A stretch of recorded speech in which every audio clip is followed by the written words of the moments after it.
मैं आपको एक बात बताऊं, तत्काल वनवास क्यों नहीं दिया कैकेयी ने? कैकेयी को तत्काल वनवास दे देना चाहिए था। जैसे ही विवाह होके आया था राम जी का, तत्काल वनवास होना चाहिए था। लेकिन 12 साल भगवान राम विवाह के बाद रहे हैं अयोध्या में, 12 वर्ष रहे हैं। कथा में यदि आपको कहीं ऐसा लगा हो कि किसी वक्ता ने कह दिया हो कि शादी होके आई वो तुरंत ही राम जी का वनवास हो गया, एक जने कौन कह रहा था, वक्ता, महिला वक्ता थी, वो बार बार मंच से कहे सीता जी जैसे अयोध्या में आई, जो मिथिला में मेहंदी लगी थी, मेहंदी का रंग नहीं छूट पाया, उनको बाहर नहीं दिया।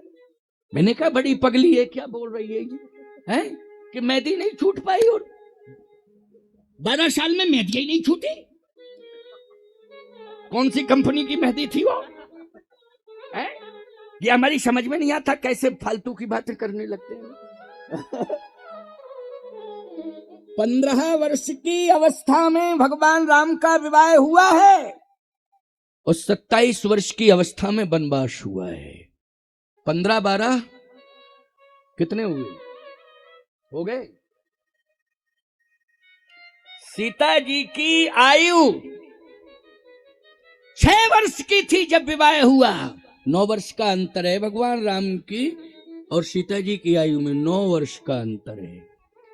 मैंने कहा नहीं कि 9 का अंक 9वीं को भगवान का जन्म हुआ, 9वीं को सीता जी का जन्म हुआ। विवाह में दोनों की अवस्था में 9 साल का अंतर हुआ है। वनवास भी 9वीं के दिन हुआ है। कल मैंने कहा था, जो लोग कथा सुनने आए थे कल, क्या कहा था मैंने, 9वीं के दिन ही भगवान का वनवास हुआ था। तो आइए सुनते जाओ, बड़ी अच्छी बात सुना रहा हूं। 6 वर्ष की अवस्था और सीता जी 18 साल की हुई तब वनवास हुआ, तो 12 और 6 हो गए 18 की नहीं?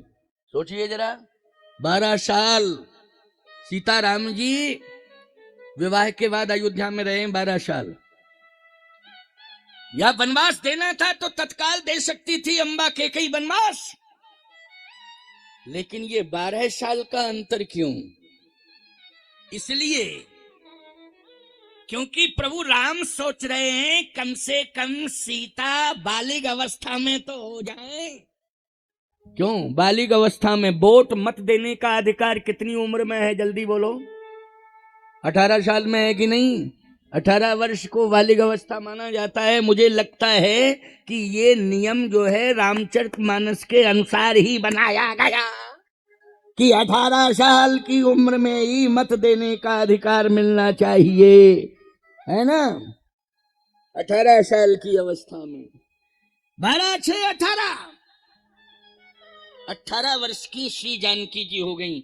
अभी तक कैकेयी के दिमाग में कोई बात है ही नहीं, न कौशल्या जी के दिमाग में है, न सुमित्रा जी के दिमाग में है, न दशरथ जी के मस्तिष्क में, न किसी के मन में नहीं है।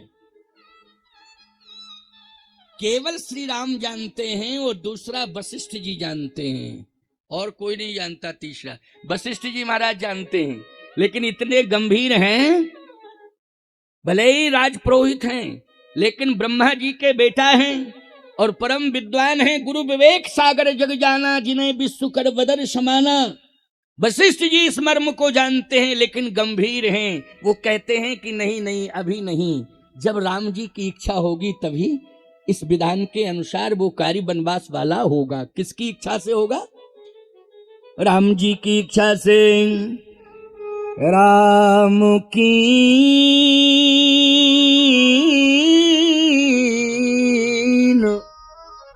चाहि सोई होई, राम की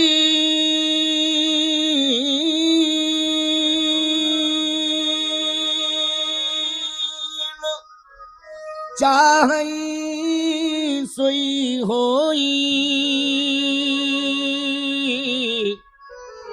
करे अन्यथा यस नहीं कोई। वशिष्ठ जी महाराज महात्मा है, उन्होंने कहा राम की इच्छा में हमारी इच्छा है। जब प्रभु राम की इच्छा होगी तभी हम अपनी इच्छा मिला देंगे। राम जी इंतजार में हैं कि 12, 6, 18, क्योंकि इनको साथ में लेके जाना है। क्यों भाई साथ में लेके जाना है? और 6 साल की कन्या को कोई ले जावे वन में, तो ईमानदारी के साथ बताओ क्या क्या विडंबनाएं होंगी और लोग चर्चा क्या क्या करेंगे, हाँ? और जब वयस्क अवस्था हो जावे, 18 साल की आयु हो जावे, याद रखना, तो फिर हर प्रकार से सामर्थ आ जाता है। सोच सामर्थ बोलो सब आ जाता है कि नहीं आ जाता है? इसलिए भगवान राम की इच्छा से ये वनवास हो रहा है, और 12 साल बाद, विवाह के 12 साल बाद हो रहा है। क्यों? क्योंकि सीता जी 18 वर्ष की हो रही हैं, 18 साल की हो रही हैं। इसलिए आज जैसे ही 12 वर्ष पूरे हुए, उसी समय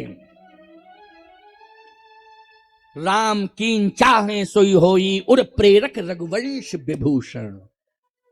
दशरथ जी के हृदय में भगवान ने भावना भर दी, प्रेरणा दे दी। अयोध्या वासियों के हृदय में प्रेरणा दे दी। आप कहो किसकी प्रेरणा? क्या वनवास की प्रेरणा कि राज्याभिषेक की प्रेरणा? क्योंकि दशरथ जी महाराज ने तो राज्याभिषेक की बात कही है, राम को राजा बनाने वाली बात कही है। तो ये समझ में नहीं आ रहा प्रेरणा वनवास की प्रेरणा भरी है कि अभिषेक की प्रेरणा भरी है? राज्याभिषेक की प्रेरणा भरी है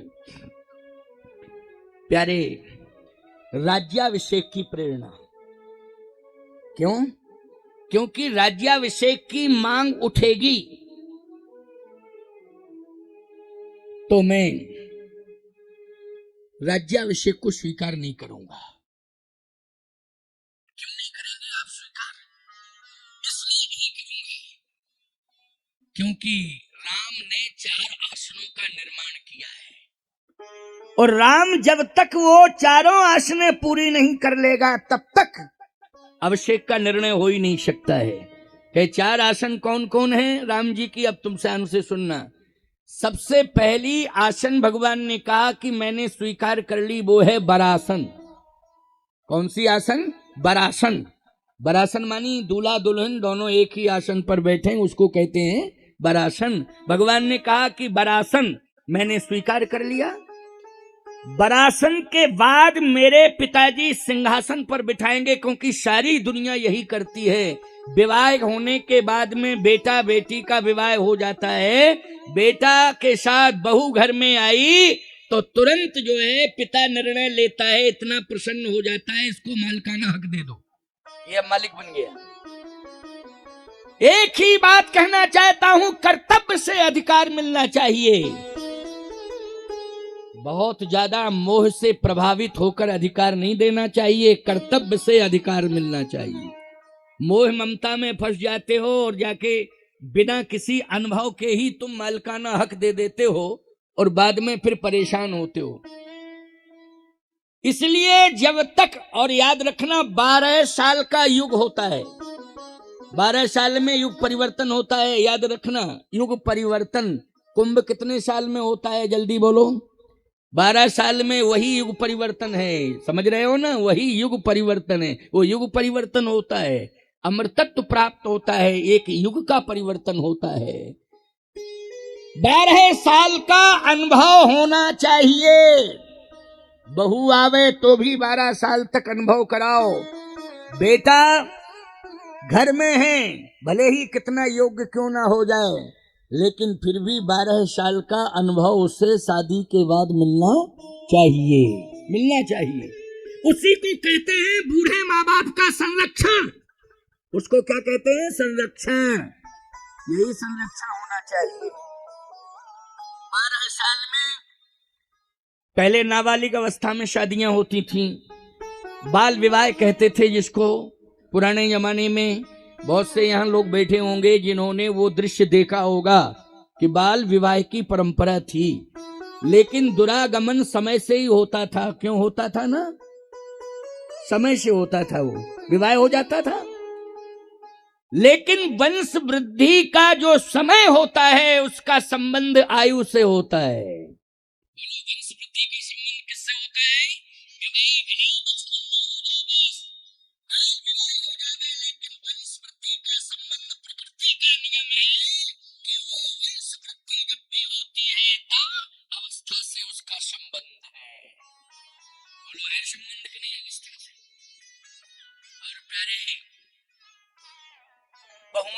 में आए, घर की मर्यादा समझें और वंश बढ़ाने के लिए कोई ऐसा वंश में सपूत आ जावे कि जिससे हमारा वंश चले और वंश का नाम बढ़े।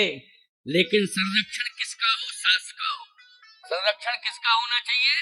सास का होना चाहिए, क्योंकि सास, याद रखना, बहू को भी संभालती है और सास जो है बहू के बच्चों को भी संभालती है। बोलो, बुजुर्गों का काम यही होता है कि नहीं? बहू के बच्चों को भी सास ही संभालती है। कोई अनुभव नहीं रहता है बहुओं को, सासों को अनुभव है। इसलिए अनुभव का संरक्षण मिलना ही चाहिए। उसके लिए 12 साल सुनिश्चित किए गए हैं। आप अपने बच्चे को व्यापार में लगा दो, आप अपने बच्चे को खेती में लगा दो, आप अपने बच्चे को, यदि उसकी कोई जॉब लग गई है, सर्विस चलिए, उसके लिए आप अपने बच्चे को आदेशित कर दें, वो सर्विस करे, वो किसानी करे, वो व्यापार करे। लेकिन 12 साल तक आपको निगाह में रखना पड़ेगा। समझ रहे हो? नहीं, किसान हो तो 12 साल तक निगाह में रखो कि मेरा बेटा खेती किस मानक से कर रहा है, व्यापार किस मानक से कर रहा है, किस सोच के साथ कर रहा है, नौकरी भी कर रहा है तब भी उसको निगाह में रखो कि मेरा बेटा नौकरी दूर रह के कर रहा है। कहीं ऐसा तो नहीं है कि नौकरी पाके स्वतंत्र हो गया हो। नहीं नहीं, 12 साल तक अपनी निगाह के सामने उसको रखो। और यदि कहीं कोई त्रुटि समझ में आती है तो तुरंत ही बैन लगना चाहिए, ब्रेक लगना चाहिए, उस पर नियंत्रण होना चाहिए। स्वतंत्रता नहीं, स्वतंत्रता किसी की भी अच्छी नहीं होती है। इसलिए हमें स्वतंत्रता का मतलब परतंत्र नहीं बनाना है, संरक्षण देना है। क्या देना है? संरक्षण देना है, परतंत्र नहीं, संरक्षण देना है। आज 12 साल हो गए, भगवान राम ने ही प्रेरणा दी है अपने पिताश्री को।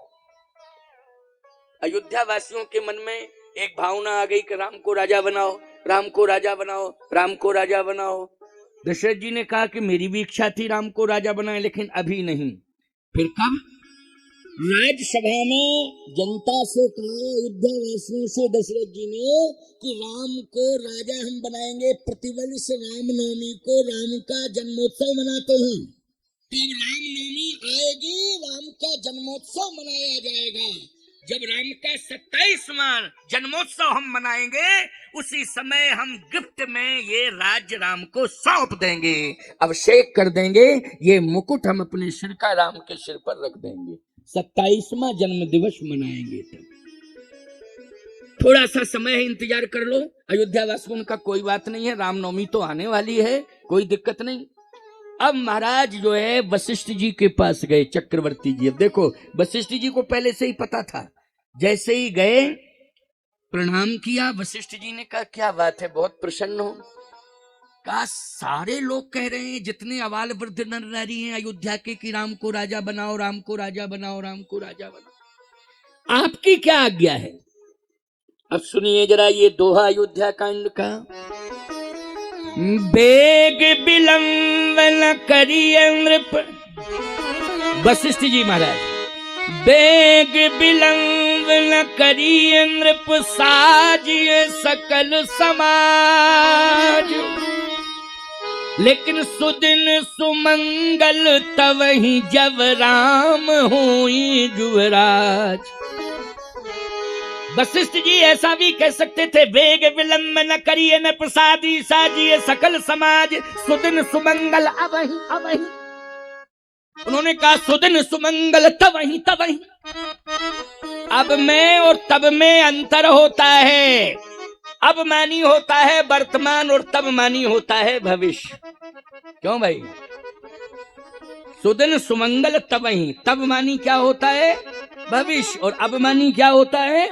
वर्तमान। तो बोलो, वशिष्ठ जी जानते थे कि नहीं जानते थे? वशिष्ठ जी जानते थे, लेकिन दशरथ जी इतने भावुक थे कि अवहि तवहि नहीं समझ पाए। वो अवहि तवहि समझ ही नहीं पाए, इतने भावुक हो गए। हम आपको क्या बतावें, इतने भावुक हो गए। एक बार हम बिहार में कथा कहने के लिए गए, कई बार गए हैं, लेकिन एक बार की बात ये कि जो घटना घटी उसके बारे में बता रहा हूँ।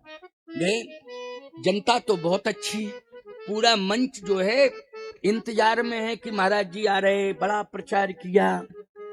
अब एक व्यक्ति को संचालन दिया, बिल्कुल पूरी तरह से तय करके कि जो सबसे योग्य हो उसको संचालन दो, क्योंकि महाराज जी आ रहे हैं। बड़ी प्रसन्नता लोगों में, बहुत भीड़ थी साहब। जैसे ही मैं मंच पर आने ही वाला था, मेन गेट प्रवेश किया, तो लोग माला लिए खड़े थे, पुष्पों की वर्षा कर रहे थे और जय जयकार होने लगी। तो उसको सुनाई दिया, किसको? संचालक को। अच्छा, माइक लगा था तो हमारे कानों में भी वो आवाज पहुंच रही थी मंच की। तो जानते हो, इतना भावुक हो गया कि भावुकता में समझ ही नहीं पाया कि हम बोल क्या रहे हैं। एकदम बोले भाइयों, महाराज जी आ चुके हैं और गेट पर उनका स्वागत हो रहा है। बस आप लोग मात्र 5 मिनट का धैर्य धारण करें, 5 मिनट के बाद इसी मंच पर महाराज जी का क्रियाक्रम शुरू हो जाएगा। अब हमने जैसे ही सुना तो हम एकदम रुक गए। लोग बोले महाराज चलो, हमने काम क्रियाक्रम कराने आए क्या? पहले ही से योजना है क्या? तुम सही बताओ, क्योंकि चैलेंज के साथ कह रहा है और सारा इंतजाम है, पहुंचते ही क्या बमबाट होगा। वो कह ही रहा है कि क्रियाक्रम शुरू होने वाला है। बोले महाराज जी क्रियाक्रम? अच्छा, वो लोग भी हमारे स्वागत में लगे थे, उन्होंने भी कुछ नहीं सुना है नहीं। अच्छा, वो भी इतना भावुक हो गया था कि शब्दों पर ध्यान ही नहीं दिया उसने कि हम क्या बोल रहे हैं क्या नहीं। अच्छा, चूंकि हम सुन रहे थे कि ये बोल क्या रहा है, इस समय कथा क्या चल रही, या कौन सा व्यक्ति क्या कह रहा है, व्यवस्था के बारे में हम सुन रहे थे। तो जैसे ही कहा, बोले महाराज जी क्या क्रिया कर? हम बोले, हमने कहा हमने अभी सुना है। बोले नहीं नहीं नहीं नहीं। हमने कहा नहीं नहीं नहीं नहीं, नहीं हमने सुना है। बोले तो हम देखते हैं कैसे कह दिया ये बात, आप तो चलिए, और ऐसी कोई बात नहीं है। और आप, हमने तुरंत ही हनुमान चालीसा शुरू किया, जय हनुमान ज्ञान गुण सागर जय कपीश तो लोक उजागर। बोले आप क्या कर रहे हैं? हम कथा के पहले हम हनुमान चालीसा पढ़ते, क्योंकि संकट से कौन छुड़ाएगा? बोलो भाई, संकट से तो हनुमान जी छुड़ाएंगे। संकट से हनुमान छुड़ावे, मन कर्म वचन ध्यान झुलावे। अब पूरा हनुमान चालीसा पढ़ते हुए हम आ रहे कि भाई अब क्या किया जाए, जाना तो है ही है, बैक हो नहीं सकते हैं। और बार बार लोग विवश कर रहे हैं। जैसे मंच पर हम चढ़े तो उसने सबसे पहले, संचालक ने सर रख के प्रणाम किया। लोगों ने कहा महाराज जी देखो कितना भावुक है।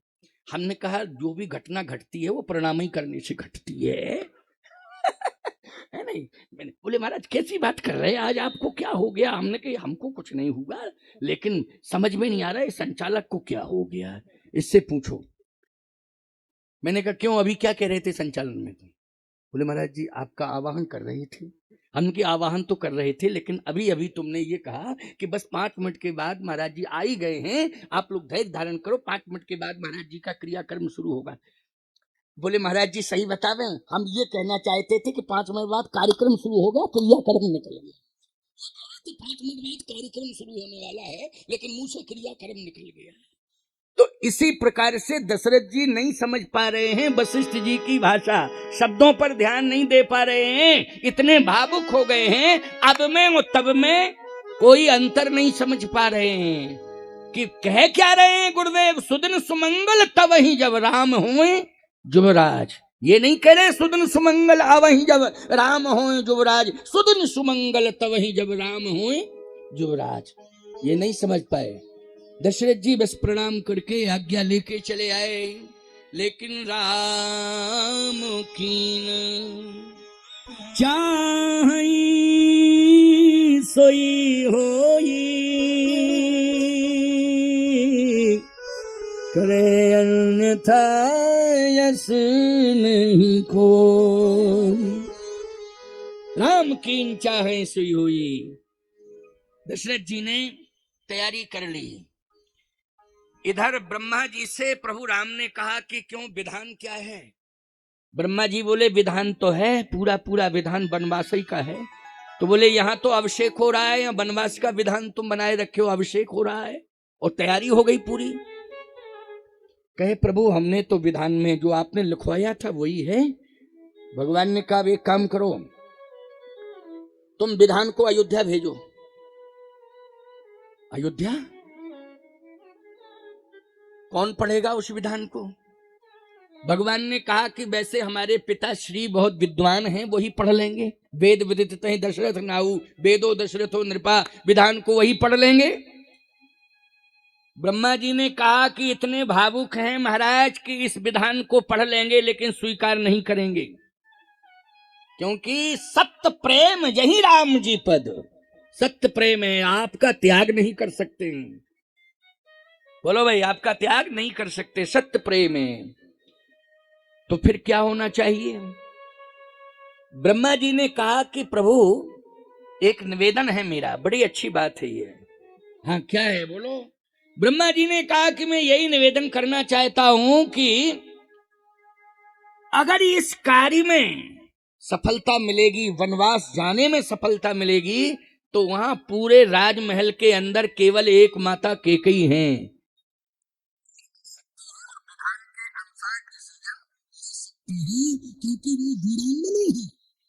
उनके अंदर साहस है, उनके अंदर दूरदर्शिता है।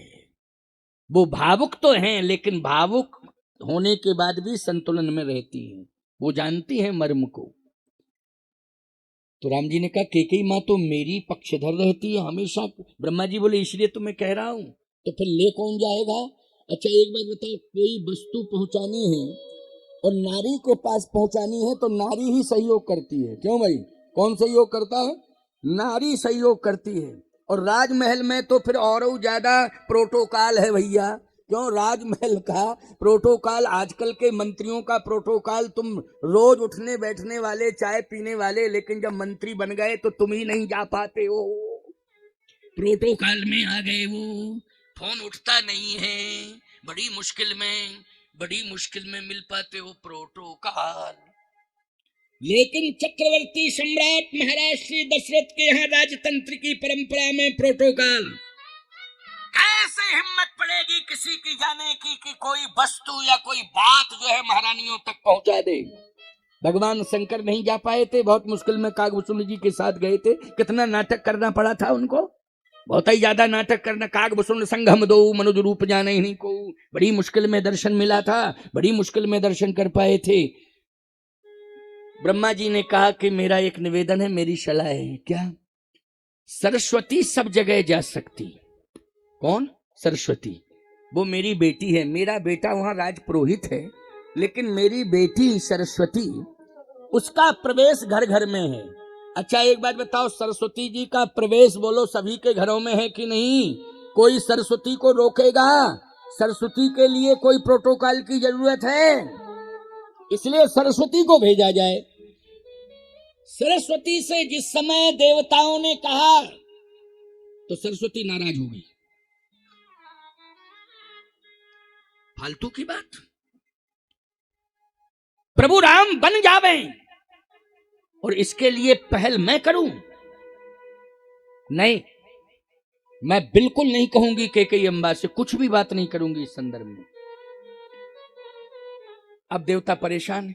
ब्रह्मा जी ने कहा कि कैकेयी से बात नहीं करना, लेकिन जो नौकरानी है उससे दे देना, जो कैकेयी की सेवा में रहती है उसको दे देना, वो दे देगी। ये जो विधान संविधान है ये वो दे देगी, तू इतना तो कर सकती है। हाँ, सरस्वती बोली वो ठीक है, वो कोई बात नहीं है। तो नौकरानी कौन है? नाम मंथरा मंदमती, नाम मंथरा मंदमती, चेरी के कई के अजस पिटारी ताही कर गई गिरामती फेर।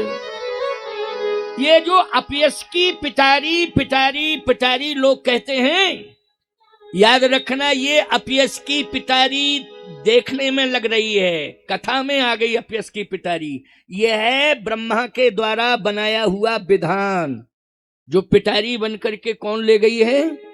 मंथरा, सरस्वती। और सरस्वती ने किसे दिया है? मंथरा को। और मंथरा ने किसे दिया है? कैकेयी को। जैसे रख के पहुंची तो कैकेयी ने कहा ये क्या है? कहे बात मानोगी कि पढ़ोगी? क्योंकि सरस्वती जी ने जैसे ही वो पिटारी रखी तो जो मंद बुद्धि वाली मंथरा थी उसके अंदर जो पिटारी में था वो सब उसके मस्तिष्क में आ गया। बोलो आ गया कि नहीं आ गया? सरस्वती जी की कृपा से आ गया मस्तिष्क में। उसने कहा कि पढ़ोगी कि हमारी बात मानोगी? के कहीं ने कहा नहीं, तेरे तूने पढ़ लिया है तो तेरी बात मान जाऊंगी। क्या है बात? मंथरा ने कहा कद्रू बिनते दीन दुख तुम ही कौशला दे, भरत वंद ग्रह से ये लखन राम के ने। कद्रू वनिता की कथा सुनाई। थोड़ी ही दिन बाद जेल की सलाखों के अंदर रहोगी और भरत जैसे ही ननिहाल से आएगा कश्मीर से, वो भी कारागार में बंद कर दिया जाएगा। राम राजा बनेंगे, कौशल्या राजमाता बनेंगी। तुम्हें जेल की सलाखों के अंदर रहना पड़ेगा। बेटे को भी केकई एकदम क्रोध में आई और कहने लगी तेरी जवान पकड़ के खींच लूंगी अगर इस प्रकार की भाषा तूने बोली।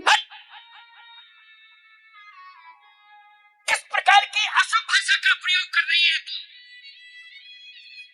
जेल के अंदर रहेंगी, मैं जेल के अंदर रहूंगी।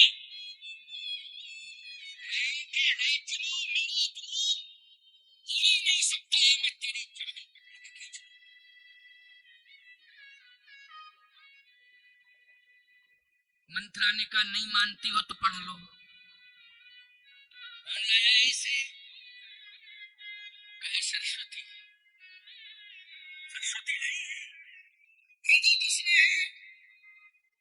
देवताओं ने, ब्रह्मा जी ने, उनके बाप ने। अच्छा लाओ। जैसे ही उस विधान को खोल के पढ़ने लगी तो श्री राम प्रकट हो गए उसमें और कहते हैं मैया जो इसमें लिखा है उसके अनुसार तू कार्य करना, यदि तू मुझे चाहती है तो। ये विधान मैंने ही बनाया है, माध्यम बन रही है कौन? सरस्वती और मंथरा। लेकिन मैया ये कार्य तुझे पूरा करना है। टप टप आंसू गिरने लगे कैकेयी के और पढ़ रही है। उसमें लिखा था कि रावण की आयु मात्र 14 वर्ष शेष है। कितने वर्ष शेष है? मात्र 14 वर्ष शेष है। इसलिए तू विलंब मत कर मां। 14 वर्ष में अब 1-2 साल और गुजर जाते तो 12 साल हो जाते, आपको 4 साल गुजर जाते तो 10 साल रह जाती आयु। प्रभु राम ने कहा इतना अनाचार अत्याचार हो रहा है कि 14 वर्ष में धर्म रहेगा ही नहीं। अगर 2-4 साल तू विलंब कर लेगी तो धर्म लगड़ा लूला हो जाएगा बुरी तरह से, फिर धर्म कभी उठेगा ही नहीं, कभी चलेगा ही नहीं, वो कंडीशन हो जाएगी। इसलिए 12 साल मुझे देखते देखते हो गया, 12 वर्ष मुझे देखते देखते हो गया। लेकिन मैं सीता को देख रहा था। अब सीता की आयु 18 वर्ष की हो गई है। सीता मेरा साथ देने में सामर्थ्यवान हो गई है। मैया तू मेरा सहयोग कर, क्योंकि धर्म रो रहा है। रात को मुझे नींद नहीं आती है, क्योंकि जब सोने का मन करता है तो धर्म खड़ा हो जाता है और रोने लगता है, मुझे बचाओ, मुझे बचाओ, मुझे बचाओ, मुझे बचाओ, मुझे बचाओ। कैसे मैंने 12 साल गुजारे हैं, क्योंकि इंतजार कर रहा था कि सीता की आयु 18 वर्ष की हो जाए, तब मैं जाऊं अनाचार अत्याचार को समाप्त करने के लिए, दैत्यों का वध करने के लिए। और रावण की आयु 14 वर्ष रह गई है मात्र। इसलिए तू 14 वर्ष के लिए मुझे अयोध्या से बाहर भेज। लिखा किसमें था बोलो भाई? उस ब्रह्मा के विधान में। ब्रह्मा ने विधान जो बनाया वो ब्रह्म के आदेशानुसार बनाया। किसके? ब्रह्म के। और ब्रह्म कौन है? व्यापक ब्रह्म निरंजन निर्गुण विगत विनोद, सो अज प्रेम भगति वस कौशल्या की गोद। वो ब्रह्म ही तो है राम, जिसने लिखाया है विधान, ब्रह्मा के हाथों से लिखाया है। कैकेयी मैया ने कहा राम जो तुम चाहते हो मैं वही करूंगी, तुम्हारी इच्छा में मैं अपनी इच्छा मिलाऊंगी। इसलिए उसी समय कैकेयी कोप भवन की ओर गई और कोप भवन में महाराज दशरथ को आना पड़ा। अब आप एक अंतिम भाव सुन लीजिए, बहुत महत्वपूर्ण 15 मिनट का भाव है ये। इसके बाद से चर्चा कल करूंगा, अभी तो मुझे कल कथा कहनी है ना। अभी अभी तो अनाउंस हुआ है कि कल महाराज हैं, क्या कह रहे हैं, 1:30 बजे से। अच्छा अच्छा अच्छा अच्छा, चलो ठाकुर जी की इच्छा है, राम की चाहे सोई, भगवान की इच्छा में अपनी इच्छा मिला दूंगा, कोई दिक्कत की बात नहीं है। ठाकुर जी की इच्छा, आओ हैं? चलिए अच्छी बात है, अच्छी बात है। कल जल्दी प्रारंभ होगा तो जल्दी विश्राम हो जाएगा, है ना, कोई बात नहीं। अभी 15 मिनट और सुनो, नहीं तो ये कहोगे ना इंसाफी हुई हमारे साथ, समय महाराज ने कम दिया है। तो इसलिए थोड़ा सा नहीं नहीं, इतना तो जितना तुम चाह रहे उतना तो नहीं, लेकिन हाँ 5:30 पौने 6 बजे विश्राम हो ही जाएगा और आरती हो जाएगी। फिर 6 तो वैसे भी बज ही जाता है, कल बज गया था। आइए सुनिए मन लगा के, बहुत अच्छा प्रसंग है। किसकी इच्छा से केकई गई है कोप भवन में? प्रभु राम की इच्छा से, क्योंकि उसमें विधान जो बनाया था वो प्रभु राम ने बनाया है। अब जैसे ही कोप भवन में पहुंची तो कोप भवन में पहुंचते ही केकई की मना स्थिति बदल गई, आंखों में क्रोध आ गया। स्थान स्थान का प्रभाव होता है ना, इसलिए मैं कहता हूं कि अपने स्थान को, जहां रहती हो रहते हो, उसे बिल्कुल पूरी तरह से कोप से दूर रखो। कोप ना आने पावे इसमें। क्या ना आने पावे? कोप मानी क्रोध। हमारे घर के अंदर क्रोध ना आने पावे, क्योंकि क्रोध पाप कर मूल, क्रोध से ही पाप होते हैं। हमारे घर के अंदर क्रोध नहीं आना चाहिए, ऐसा वातावरण बना के चलो। और इसके लिए माताओं आपको चाहिए कि हम ऐसा वातावरण अंदर का बना के रखेंगी कि आने वाले में शांति आ जावे, आने वाले में प्रेम आ जावे, क्रोध नहीं आ जावे, प्रेम शांति, ऐसा वातावरण बना के चलना है। अयोध्या के महल का पूरा वातावरण एकदम सौहार्दपूर्ण है, लेकिन एक अंत में एक भवन है, उसका नाम है कोप भवन।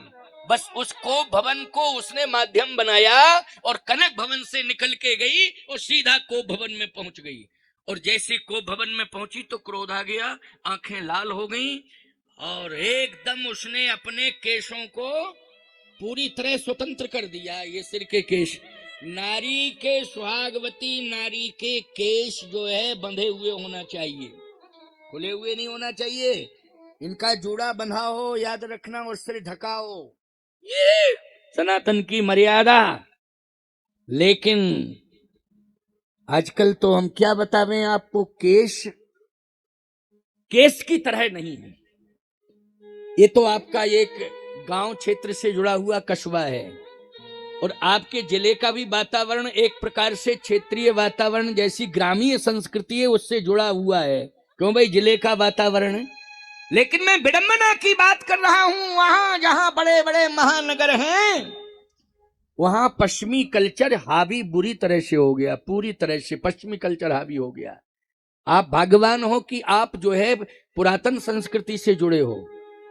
कोई भी बहन बेटी है तो वो भी पूरी तरह मर्यादा का ध्यान रख रही है। कभी भी ऐसा निर्णय नहीं लेना कि हमें वो महानगर वाला वातावरण यहां मिल जाए, ये कोशिश मत करना, बच के रहना, क्योंकि वहां सिर ढकती नहीं है महिलाएं और केस पूरी तरह से नहीं रहते हैं, कटिंग छटिंग सेटिंग। हाँ, लग जाए बुरा लग जाए, क्या हमें वोट लेने हैं कि हमें लोकसभा का चुनाव लड़ना है कि विधानसभा का? हम तो महात्मा ही रहेंगे भाई। लेकिन बात जो होगी वो सही होगी, मैं सत्य कहूंगा, सत्य कहूंगा, कुछ भी हो जाए, लेकिन बात जो होगी वो सत्य होगी। कभी भी सुहागवती नारी को ये निर्णय नहीं लेना चाहिए, उसके केश उसकी मर्यादा है। जितने बड़े केश हैं उतना ही महत्वपूर्ण व्यक्तित्व है, सम्मान है, सम्मान है। इसलिए केशों की मर्यादा बचा के चलो। दूसरी बात, सिंदूर की मर्यादा बचा के चलो। सिंदूर की बड़ी महिमा है, इसलिए सिंदूर ऐसा होना चाहिए जो दिखाई दे कि हाँ सिंदूर है, लगा हुआ है। आजकल सिंदूर भी साइड में आ गया है। ये क्या क्या तरीका है ये है? क्या शर्म लगती है कि हमारा सिंदूर कोई देख न ले। सिंदूर सगुन का प्रतीक होता है। अगर सिंदूर किसी सुहागवती नारी के मस्तक का देख लिया तो याद रखना उसके संपूर्ण कार्य संपन्न हो जाते हैं, क्योंकि हमें सगुन मिल गया। क्या मिल गया? शगुन मिल गया।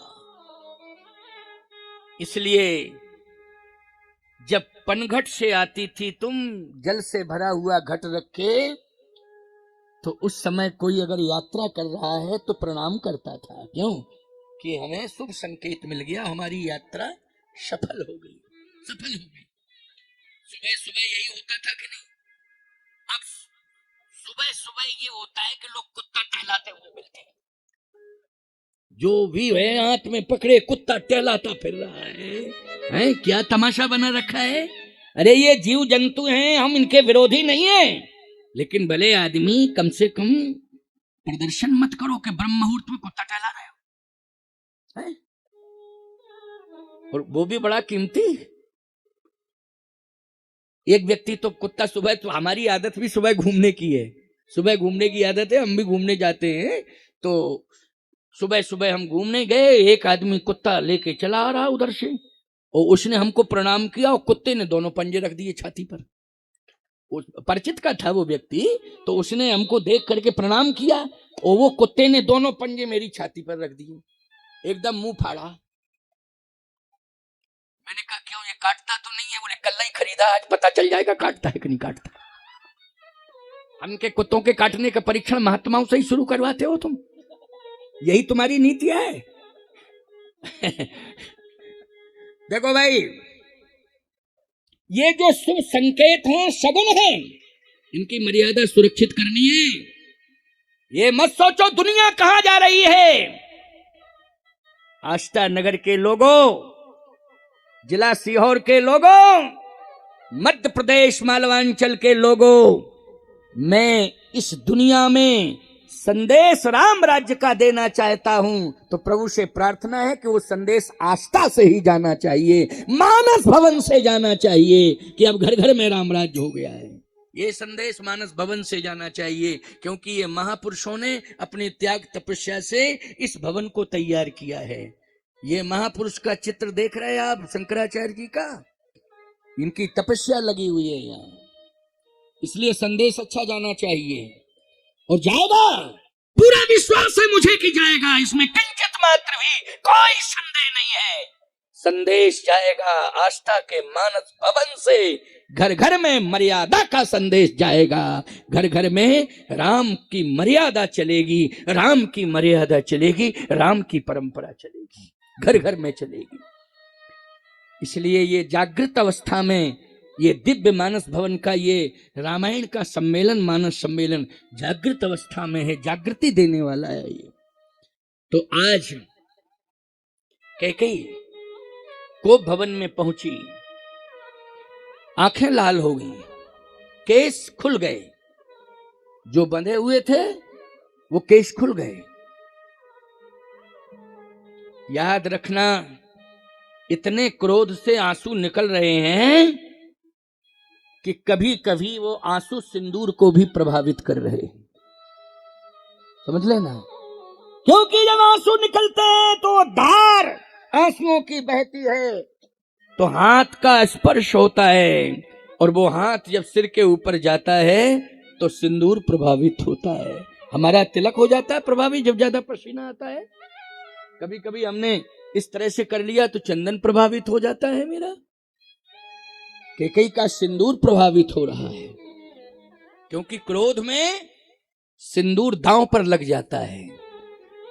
पुरुषों में यदि क्रोध आ जावे तो याद रखना तुम्हारा कुल खानदान की मर्यादा दांव पे लग जाती है, प्रतिष्ठा दांव पे लग जाती है। अगर तुम्हारे अंदर क्रोध आ गया तो बोलो प्रतिष्ठा दांव पे लग जाएगी कि नहीं? और कब प्रतिष्ठा चली जावे इसके बारे में कोई गारंटी नहीं है कि कब प्रतिष्ठा चली जावे। इसलिए क्रोध पर नियंत्रण करना, कोशिश करना कि ज्यादा से ज्यादा हम क्रोध पर नियंत्रण करें, क्रोध को ना आने दें।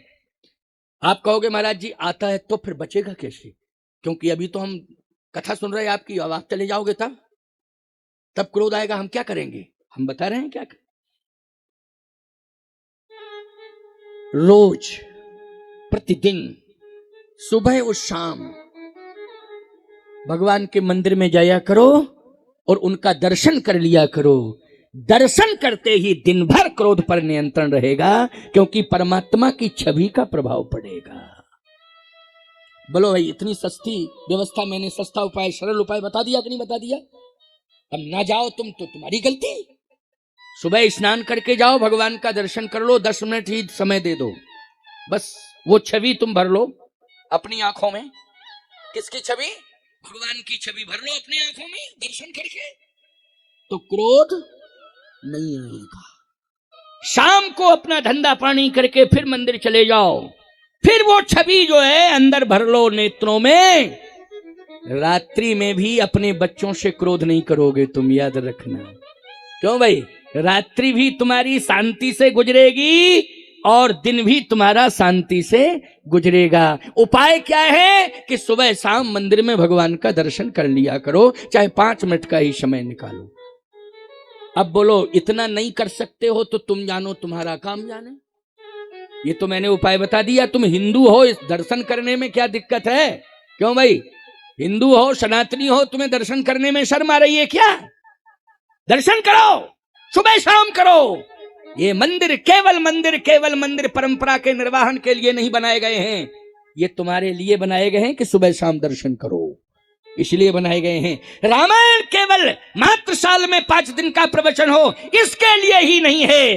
रामायण घर के अंदर हो, रोज पढ़ी जानी चाहिए रामायण, सबको रामायण पढ़ना चाहिए, इसके लिए रामायण है। ये तो वार्षिकोत्सव है, वर्ष का एक उत्सव है रामायण का, जिसके मर्म की व्याख्या हो रही है। किसकी व्याख्या? मर्म की व्याख्या हो रही है। लेकिन हर रोज पढ़ना चाहिए रामायण को, इसके लिए रामायण। तो कैकेयी को क्रोध आ गया क्योंकि कोप भवन में पहुंच गई।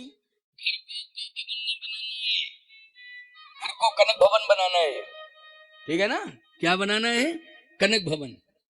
अब कहो कि राम जी ने क्यों बनवाया कोप भवन?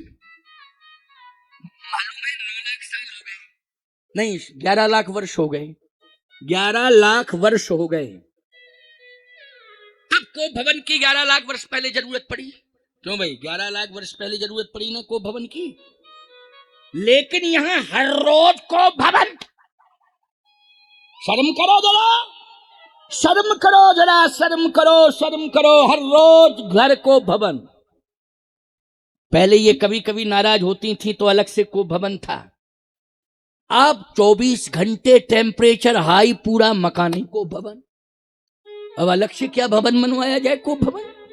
11 लाख साल पहले कोप भवन की जरूरत पड़ी थी, क्योंकि राम जी को बन जाना था, इसलिए माध्यम कोप भवन को बना लिया। लेकिन आज हर रोज हर घर कोप भवन बन जावे तो ये दुख की बात है। बोलो है दुख की बात कि नहीं? इसलिए इसमें किसी भी प्रकार की कोई टिप्पणी करने की आवश्यकता नहीं है। आज दशरथ जी को पता चला, कोप भवन में कैकेयी पहुंच गए। कहा कैकेयी तुम नाराज क्यों हो? कारण क्या है? कारण बताओ। कहीं है तू रानी रिसानी,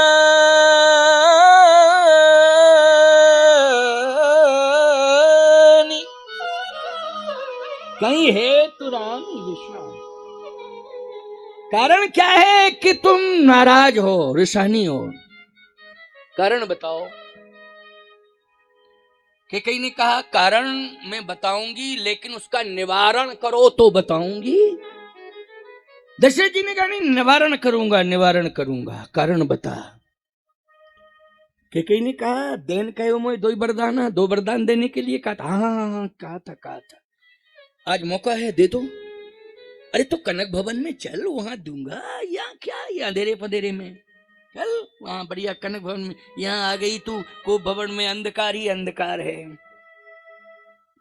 कैकेयी ने कहा मांगने वाला स्थान यही सुनिश्चित है, क्योंकि को भवन का अर्थ यह है जब कोई नाराजगी हो जाती थी तो उस नाराजगी को दूर करने के लिए को भवन का आधार लिया जाता था, है ना। इसके लिए को भवन है ये, यानी चौराहों तक घर की बात, विवाद की बात ना पहुंचे, समस्या चौराहों तक ना पहुंचे।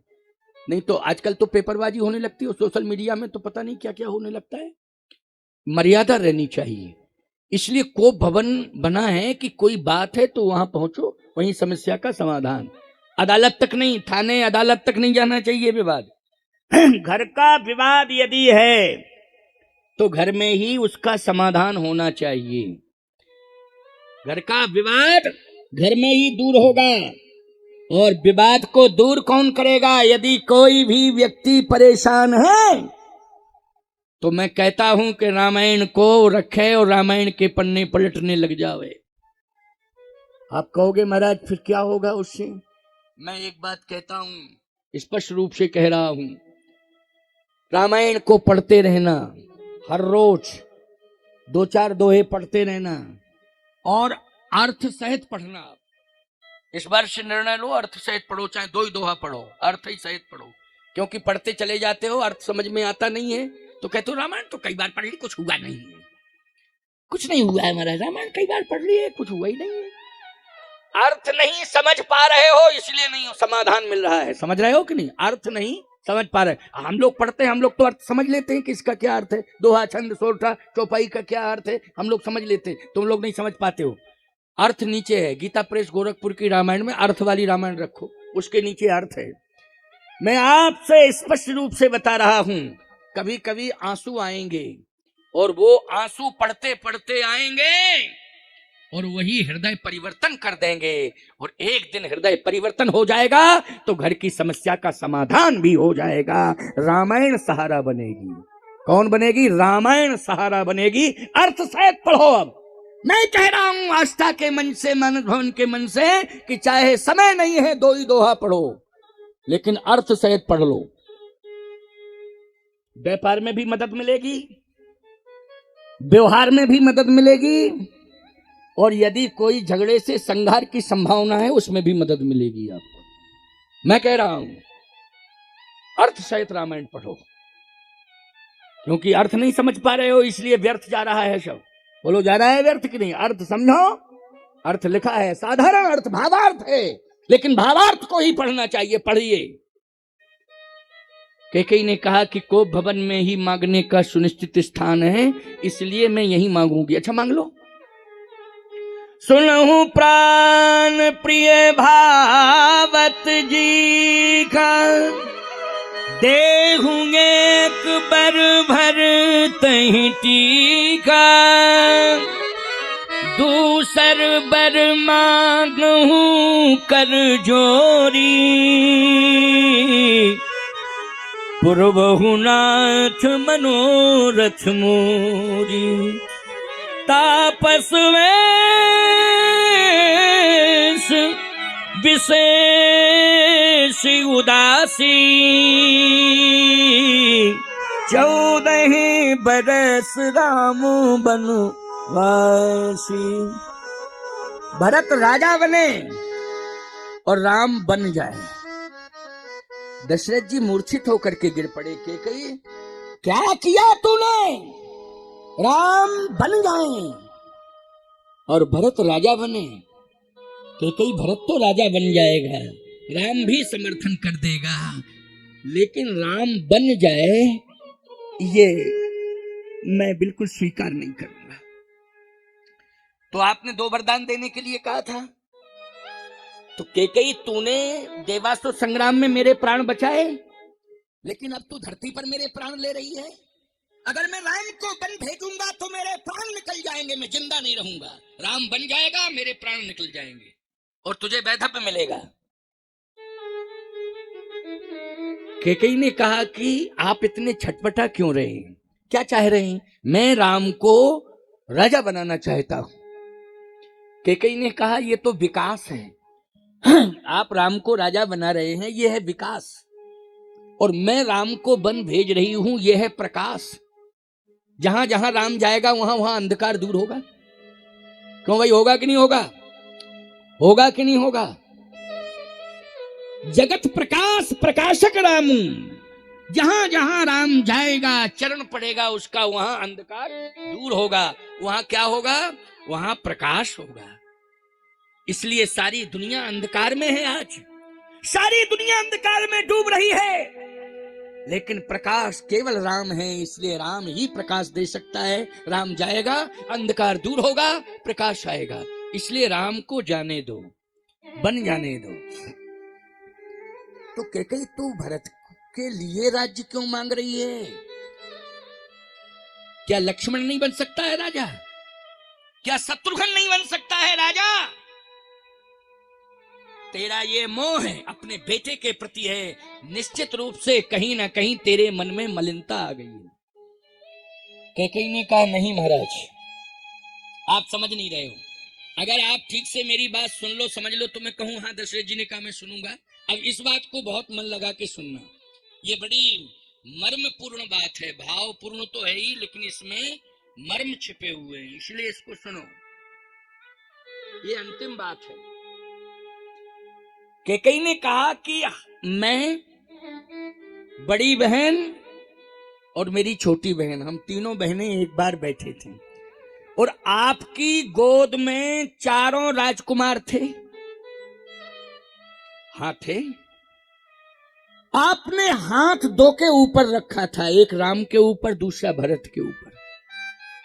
देखो कैकेयी ने पुरानी याद दिलाई है। अवधेश के बालक 4 सदा तुलसी मन मंदिर में बह रहे। कहा महाराज याद है आपको, हम तीनों बहनें बैठी थीं, और ये 4 बेटे जब दौड़े दौड़े आए तो आपने 4 को गोद में बिठाया था, लेकिन आपने एक हाथ राम के मस्तक पर रखा था और दूसरा हाथ भरत के मस्तक पर रखा था।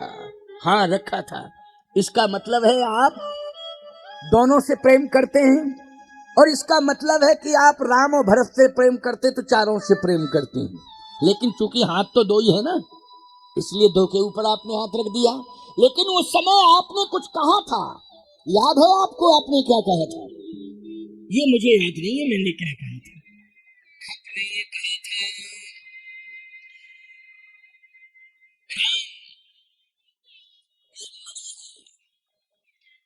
और याद रखना कौशल्या, कैकेयी, सुमित्रा, राम ऐसी मणि है कि चाहे जितने तूफान आते रहे, चाहे जितने मेघ बरसते रहे, और चाहे जितना समुद्र में अपरिमित जल हो, लेकिन मणि का अस्तित्व न समुद्र समाप्त कर पाएगा, न बरसते हुए मेघ समाप्त कर पाएंगे।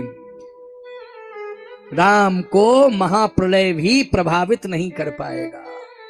समझ गए हो ना? महाप्रलय भी प्रभावित नहीं कर पाएगा। क्यों? ये मणि है, और मणि अगर समुद्र में भी डाल दी जाए और 1000 वर्ष बाद निकाल दी जाए तो वो लोग प्रकाश देते हुए निकलेगी कि नहीं निकलेगी? प्रकाश देते हुए मणि निकलेगी।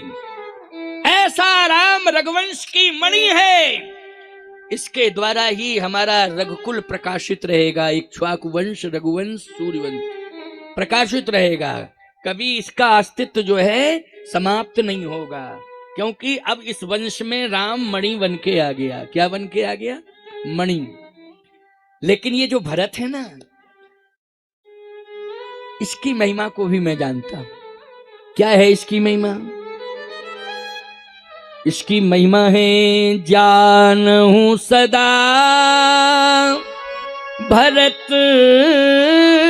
कुल दीपा, बार बार मोहि कहे वो महीपा। जानहूं सदा भरत कुल दीपा, ये भरत हमारे कुल का दीपक है और राम कुल की मणि है। तो कैकेयी ने कहा कि अंधकार इस समय छाया हुआ है संसार में, तो राम रूपी मणि को वन में भेजो, और सकल मुनन के आश्रमन जाए जाए सुख दीन। जहां जहां अंधकार होगा राम रूपी मणि जाए वहां वहां प्रकाश हो जाएगा। इसलिए मणि की शोभा वन में है और दीपक की शोभा भवन में है। इसलिए भरत रूपी दीपक भवन में रहे और राम रूपी मणि वन में रहे। क्यों भाई, डिसीजन अच्छा लग रहा है कि नहीं लग रहा है? भरत जो है दीपक है, इसलिए दीपक भवन में ही रहता है। बोलो रहता है ना। और मणि तो दशरथ जी ने कहा फिर मणि की रक्षा कौन करेगा? कैकेयी ने कहा मणि की रक्षा करेगा फणी। मणि की रक्षा कौन करेगा? का फणी। अच्छा सही बताओ फणी कौन है? लक्ष्मण। बोलो लक्ष्मण फणी है कि नहीं? श्रुति से तु पालक राम तुम जगदीश माया जानकी। जो सृजत जग पालित हरित रुख पाए कृपा निधान की। जो सहस शीस अहिस महिधर लखन सचराचर धनी। लक्ष्मण अहि है, अहि मानी सर्प, राम मणि है तो लक्ष्मण फणी है। इसलिए मणि और फणी दोनों जाएंगे। मणि और फणी। तो आप कहो सीता जी क्यों गई? सीता राम दोनों एक ही हैं। राम है वही सीता है, सीता है वही राम है। गिराए रथ जल बीच सम कहियत भिन्न न भिन्न। बंदों सीता राम पद जिन्हि परम प्रिय खिन्न। इसलिए यहाँ विशेषता दो की मानी जाएगी, मणि और फणी की। तो राम मणि है, लक्ष्मण फणी है। जब तक ये लक्ष्मण रूपी फणी रहेगा मणि का अस्तित्व कभी खतरे में नहीं रहेगा। बोलो मणि के पास फणी है और फणी के पास मणि है तो कोई छू सकता है? कोई नहीं छू सकता है। इसलिए कैकेयी ने कहा कि इन सारी बातों को छोड़ो महाराज, आप तो डिसीजन लो, राम से कह दो कि राम बन जाए।